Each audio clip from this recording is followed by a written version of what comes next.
Welcome back. I'm talking to Derek Willis about his book, The Aldebaran Project, and we were just looking at some Sumerian stone tablets, and you think we've got, one of them is saying where they came from, another one is saying what's up in orbit, and another one, or other part of it, is saying what landed on the ground. Yeah.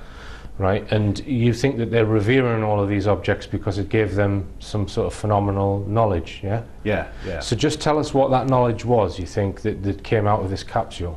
Well, I think it's basically the sum total of everything that the species from Aldebaran had accumulated, sciences and technologies. And you mentioned in your book that you think, imagine all the information on the internet, and it's like thousands of times more than that. Yeah. So what makes you think there's so much information given by that, you know, in this craft or whatever it was?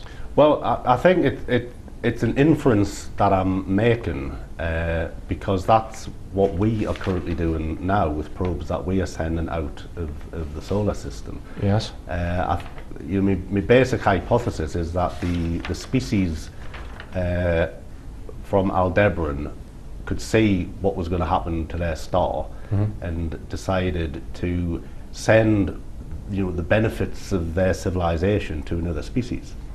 And so that would include, you know, technologies that we can't even imagine now. So this sort of intervention, if we call it that, from Aldebaran, and with this, both the satellite and the landing capsule, you think that accounts for the expansion in human knowledge around that time that just some historians don't seem to be able to explain? Yeah. Right, all right.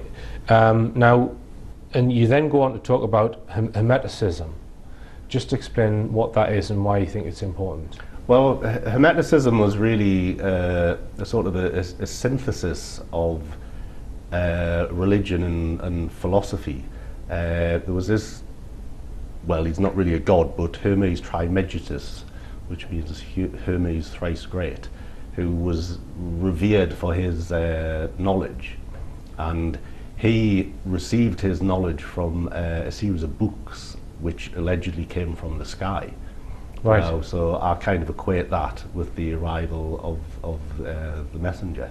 Right, the belief that if humanity can achieve divine knowledge, known as the gnosis, of the workings of the universe, then by contact with the forces produced by the heavenly bodies, we can influence destiny. And you think that the elite have nabbed that knowledge? Basically, yes, yeah. Right. Yeah. All right, and you know, I think a lot of people would agree with you there. And hermeticism was the forerunner to science. Yeah. Well, it's split two ways. You could say it's the forerunner to astrology and the occult, but in the other direction, it's the forerunner of science. Right. So just tell us a little bit about the Aldebaran star, how far away it is, and is it like the sun, and has it got any planets around it? Has Hubble discovered planets around it, for example? Just well, it's now a red giant. It's 65 light years away, but it's actually technically an orange giant, which means it stopped fusing hydrogen just a few million years ago, and it's just beginning to fuse helium. Right. But sort of right at the outset, one of the first things I did before I embarked on the whole research was to see whether Aldebaran could be plausible as a star where there could have been a planet with a civilization on. And the age of a star is very important. I mean, there's many people talk about species coming from, say, Betelgeuse and planets like that. Zeta Reticuli. Yeah, but the problem is, huge stars like that aren't very old. They're probably only 200 or 300 million years old. Right. So you need a relatively small star, about the size of the sun. And so Aldebaran is about 1.5 times the size of the sun in terms of mass. And its physical size is much bigger now. So it's of the order of 3.5 to 4 billion years old.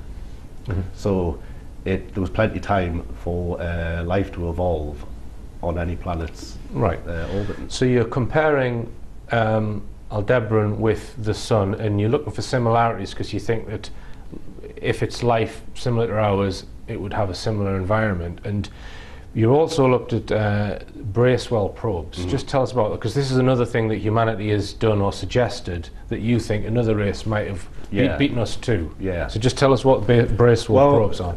The idea of a Bracewell probe was first mooted by American scientist Ronald Bracewell. Is that if you're going to send a probe to a distant star, you can't, because it's so far away, you couldn't really have real-time communications. Yeah. So the probe would have to be autonomous. It would have to make its own decisions when it got there. And one of the suggestions he made was that it would listen out for transmissions from a planet and then repeat the transmission directly back, because that's something that just couldn't occur naturally. Right. So that was the basic concept of the Bracewell probe. Right. And so my thoughts are that the probe that I call the Ancient Envoy is effectively a Bracewell probe. Right. It's sent from Aldebaran. Right. Here. Right.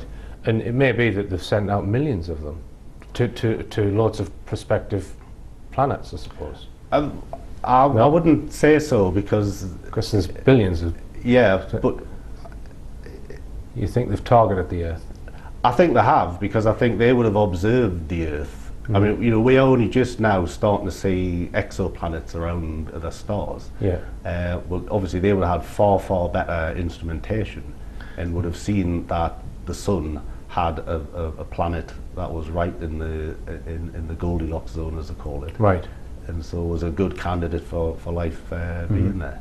And some of the knowledge that you think may have been derived, that you think has been secretized, you give quotes of, well, knowledge truly is power, and you've got a quote from Aristotle saying that the difference between the educated and the uneducated is the same as the difference between the living and the dead.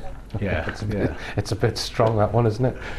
Well, he was quite a character, I suppose, wasn't he? Now, you also discuss some of the rumours of reptilian races and reptilian agenda, which do you claim that the whole reptilian thing started in 1983 with the film V? Or, I mean, we've got dragon myths and this kind of thing. Just tell us about your opinion on the reptilian phenomenon. Well, my view on the reptilian agenda is that it's an allegory. It's not really talking about shape-shifting reptiles. I think it's basically talking about what I'm talking about, but it's kind of been dressed up in a more sensational, metaphorical form. thing. Yeah.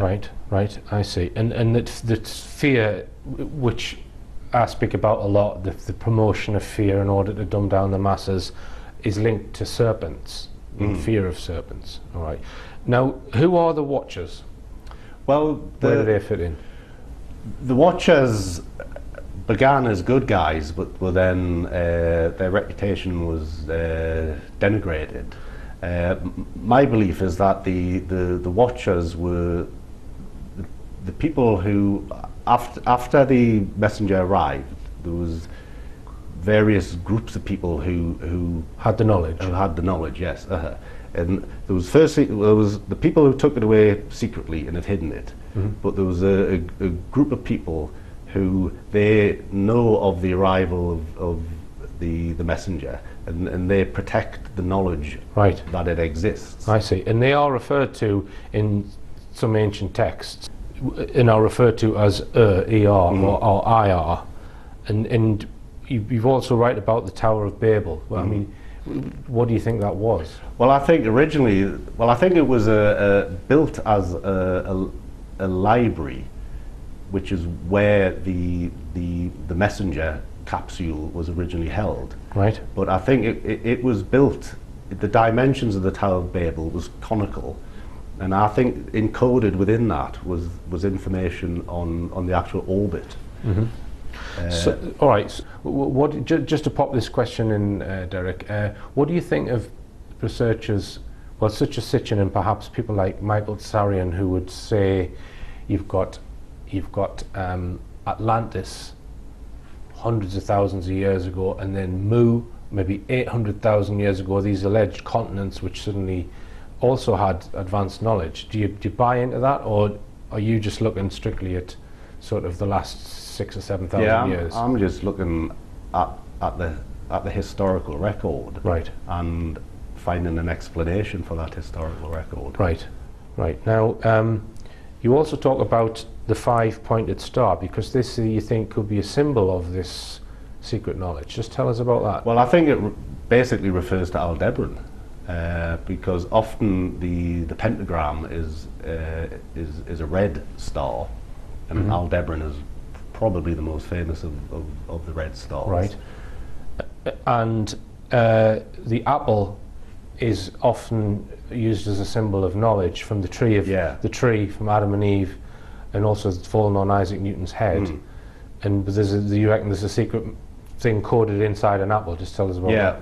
Well, that Pythagoras was famous for introducing that notion, but I think it was actually existed a lot earlier than Pythagoras. But basically, if you cut an apple across halfways instead of through the core, then the pips form a 5-pointed star. Right.